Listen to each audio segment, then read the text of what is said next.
Okay, this chapter is the extension of chapter 4. Uh, this chapter is like that how the data mining is further divided into the different categories over there.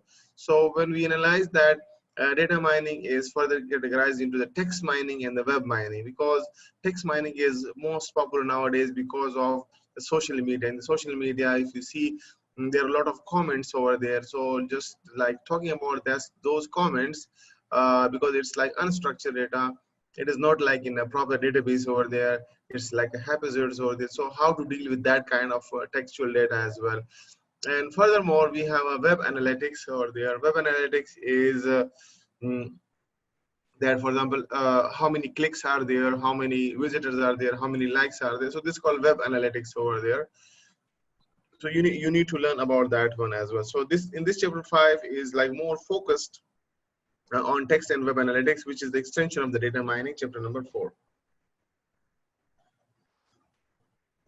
What is the learning objective with this chapter? Or the learning objective is you need to describe text mining, understand the need of for text mining. What is the text mining? How can we know it? What are the purpose of the text mining?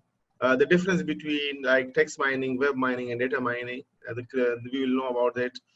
And understand the different application areas for text mining. What are the different like where we can use this text mining over there? Know the process for carrying out text mining. What is the process? How we can do the text mining? Because if someone is interesting to have text mining, so it can be done over there. And to understand the different methods to introduce the structure to the text-based data.